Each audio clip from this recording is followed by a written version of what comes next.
Welcome back, MTG Joe here. Today we're going to be looking at the weekly meta breakdown for the timeless best of one format. This is the first look into the stats with the release of Outlaws of Thunder Junction. There were the guest cards, there were special like breaking news cards, there was the vault cards, there was mythics upon mythics upon mythics that were injected into the format.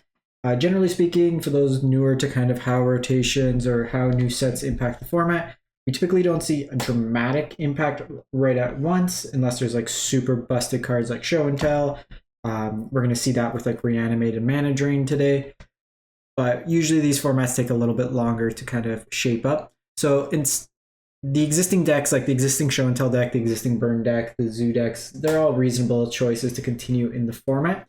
We're going to be focusing today on some of the updates to existing decks or some new kind of deck archetypes that were spawned through the addition of some of the new cards in the set. So in about a week or two, once the metagame kind of settles, we'll go back to like these are just objectively the highest win rate decks, but today's focus is going to be more around particular kind of decks that are showing up, and then we're also going to be looking at maybe some that were popular in terms of like concepts, and then just seeing how they work in terms of deck list, like in deck list configurations as well as win rates. As always, we're going to get the data from MTG. I tried to find a Stoneforge Mystic deck. I could not find a Stoneforge Mystic deck anywhere. So I don't think at this point, given that we're missing some of the key art like equipment, Batterskull, Cauldra, stuff like that. I'm not sure how effective the deck would be. But keep that in mind. I'll paste all these deck lists, timestamp it to your heart's content so you can copy, paste, and try things out. And then as always, like you see in the top right-hand corner, we are trying to hit 15,000 subs on the channel. So if you haven't subbed, hit that sub. It'll let you know when we go live with best of one, best of three timeless. If any other formats on Arena, you want to know the best decks, metagame challenges, arena challenges, any type of events, we come up with the best decks here so we can be your one-stop shop. So greatly appreciated if you can. So we are going to jump into it. Popularity of the day. One thing to note, it looks like the Show and Tell decks have kind of been renamed as for Color Reanimator. Some of the decks are having like a backdoor Reanimator package as well with it, because how many busted cards can we put in one deck? But just keep that in mind. We have the Rakdos Burn deck, also about 20%. So a large share of the meta is kind of competing with these two decks. Then we have like Mono Black Control, Mono Black Devotion. Still pretty early. Things are kind of like shaping up. We can see even if we add like all these random decks, they're all still pretty low in terms of like the win rate and play rates. The play rates, not the win rates necessarily. But you see these two are heads and heels above each other. So looking pretty small population. We got 20 matches just to kind of get the most possible. We go up to like 80. It's pretty narrow right now because we're only looking at about 5 days worth of data. And then 16,000 games played. So you can see here like stock, the stock Show and Tell list is 69%. We're not going to cover that, but that's been doing really well. But what we are going to look at is some variations of the Show and Tell deck that people are trying out just to see where this deck evolves and kind of moves forward with in terms of the format. So this particular list is more just fair than like combo oriented Show and Tell. So you're not winning on the spot, but you're kind of winning through incremental advantage. So it's interesting to see how this one plays out. So this is a blue-white version of the deck. So it's like blue-white control with Show and Tell into Atraxa as kind of your win condition. You don't have a way to search your library. There's no kind of approach the second sun win condition. So interesting there, but you're playing a lot more interaction. You have your Brainstorm still, Stifles, Swords to Plowshare, Spell Pierce's Disruption, full Mana Drain counterspell package. So very much playing at an instant speed basis, really just tapping your opponent, like draining them of resources over the course of the game. Version's also got Tishana, so you're basically playing like 8 Stifles main. So you can really mess up your opponent's fetch lands, abilities like that. The One Ring in here, and then just like I said, your Atraxa as your top end. A couple copies of Meticulous Archive in the mana base, as well as a couple Hallowed Fountains, just really for the light splash off color. This deck has no way to hardcast Atraxa, so you are really reliant on the Omniscience in terms of your win condition. So interesting kind of configuration there, opting to go less win in one shot, and then more just grind out control style strategy. So curious if this is like how blue-white control has to kind of compete in the format. We then go to another variant. So this is a 5-color Reanimator deck. So this one here is 65%. It's leveraging similar packages. So you still have your Show and Tell, Omniscience, Atraxa, Pile. You're using Fae of Wishes as your search condition, so you can get Shared Summonings, get your other Fae, get Atraxa, approach the second sun with the second Fae. Once you have Omniscience out, cast the approach the second sun, then Atraxa goes and finds it. So you kind of have that alternative win condition as well as some other like cards you can kind of look at in terms of your sideboard in a pinch. This version here, you also have things like Scheming Symmetry. So what you can do is like you can find like tutor for key cards, put it on top. If you have the Undercity Sewers in hand, you can kind of mill over. You also have the ability with like Liliana to discard cards, but you have Reanimate in this list. So it's kind of interesting because you have Reanimate, but you don't have a huge amount of ways to really bin cards. In this, we don't have Entomb. So while you have some powerful cards here in Atraxa and Atali, they're more show and tell threats, I would say, than necessarily the Reanimator. We'll take a look at some other Reanimator lists, and they're more focused on getting cards into your graveyard. I was playing like a Vampires list that's using like Sorin, but also has the backdoor Reanimator plan, and there's a number of ways to put in cards to your graveyard as well. So then going on, we go to a version of said Reanimator deck. So this one's at 63%. So I wasn't on as heavy of a vampire package. I wasn't playing Olivia Crimson Bride, but it's a nice little inclusion there as well. So this one here, you're using Faithless Looting. You have Insolent Neonate that could discard cards to hand. Voldaren Epiture, which also is a vampire, to kind of put cards into your graveyard through the blood tokens. Thoughtseize. You can also Thoughtseize yourself in the pinch. Reanimate, and then you can get stuff like Olivia. Olivia is really cool because it could bring another creature along with you, and that creature enters the battlefield tapped and attacking, so you can get like Atraxa and gain the life back right away, which is kind of sweet. Troll of Khazad-dûm is a cool card because it lets you kind of enable itself, so you can cycle it, hit your land, and then reanimate it. So turn 1 you can do that, cycle it, and then turn 2 reanimate. Some Vein Rippers in there as well with the Sorin, and then you also have Harvester of Misery.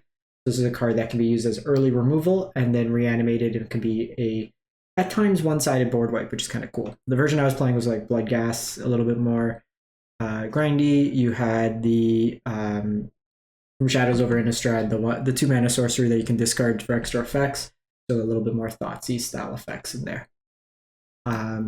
You have Mono Black Reanimator, so again, kind of similar concepts. We're really just going to be focusing on like what these kind of strategies are. You can see them relatively flat in terms of win rate, seeing what kind of stands out. So this version's got like Deathrite Shamans, you got the green sources to kind of offset with the life gain components. This one, again, you don't have a huge amount of ways to necessarily enable the reanimate. You have Sorin, so the version here is like the previous version has a lot more ways to fuel your graveyard.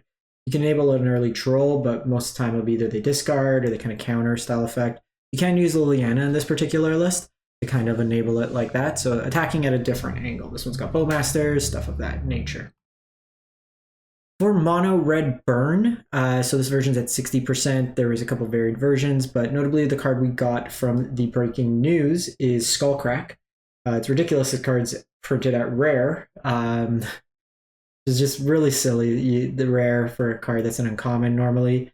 Players can't gain life, really nice into Atraxa, stuff like that. Or like a Shieldred One Ring turn. And then damage can't be prevented. Deals 3 damage to target player or planeswalker. So just heavy on the burn here. I will say this particular version, it's got some things I don't like with the deck. So notably, if you're on Dragon Rage Chandler or Mishra's Bauble, I do think this is ideal for the burn list. However, this configuration of lands is poor. You should be playing Ramanapa Ruins, 4 of, and you should be playing 4 to 8 fetches as well, and at least 1 Den of the Bugbear. The fetch lands help enable the Dragon Rage Chandler to kind of mill over and then get the domain earlier. I would also not play full 4 Ragavan in this format. It's a little slow, all things considered, especially to some like the Bowmasters and stuff like that. Now, having said that, if you are running into show and tell at the volume that we are seeing, I could see 2 to 3 Ragavans fine. But every time I kind of play this format, you do still run into like your Rakdos piles, your domain piles, burn mirrors, and Ragavan tends to be a little poor into like a Bowmaster heavy meta. And then lastly, we have a deck. So there's a couple of variations of Dimir Control. We played one on the channel as well. All in all, like it's kind of echoing like the same. I was about just like, you know, a game or two over 50%, but it was at times I think this deck's better in best of 3. It was drawing a lot of the wrong half problems where you'd keep hands with like Fatal Push and then play against Show and Tell. Then you'd be keeping hands with more interaction like counter spells or stuff, and then you'd be playing against aggro, which tend to be a little bit slow. I will say, like, a lot of people were mentioning like Scheming Symmetry to enable the Archive Trap. I think this is a waste of a card slot. You either want more interaction between all the fetch lands in the format. Like, there's very few monocolor decks in this format. I think you're fine, and just playing further into a card that's already kind of enabled is a waste of a spot. Like, only playing 2 Fatal Push is partially why this deck's probably doing so poorly. I also think, like, you either have to decide if you want to be more instant based or more like sorcery based, in the sense like you could play more foundings, because the thing is, like, Glimpse is a sorcery. I was playing the Mesmeric Orbs, which is a sorcery. This version here, like, you're leveraging Jace, which doesn't really do much in the deck. If you're playing this, like, if you draw this early, you play it on turn 4, it's not going to do much. Tasha's was reasonable. I was playing Allura Shell as well. The one thing I only lost once to Show and Tell with my version. I'll pull up my version of Mill. The matchups are pretty solid there because you just mill over one of their Show and Tells and then you just Surgical Extraction it and then you can win the game, which was pretty solid. It was more like the aggressive decks that tend to be a little bit of an issue.